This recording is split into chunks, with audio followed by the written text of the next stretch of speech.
Hello, I'm James. I help look after the Southfields branch of Andrews, and today I would just like to talk about the markets here in our pocket of southwest London for a few minutes. So, two questions we get asked quite often recently are: how is the market, and have house prices gone down? So, to answer the first question about how is the market here has actually been surprisingly, with everything going on, quite stable. We have completed on a number of sales recently that were in some cases agreed prior to the pandemic, where both the seller and the buyer have stayed with it, and we have negotiated new sales.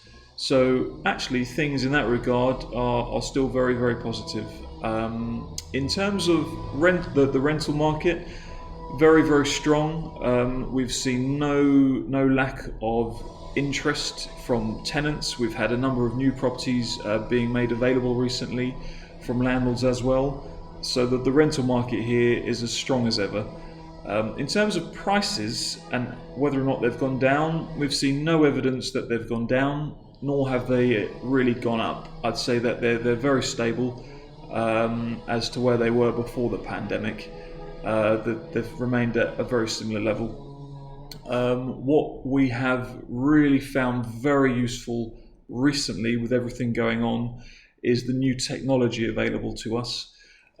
So we have been offering vendors looking to list their properties for sale a virtual tour which allows buyers to walk through the property without having to physically see it. And that for us has been very, very useful indeed, because we've been able to engage with buyers in a way that we weren't able to before. So that's been very, very useful. And the same goes for the rental properties. We are using video tours of properties so that tenants are able to see the property without having to go there, which is useful for us in a number of respects, especially with what's been going on. So that's also been very, very positive.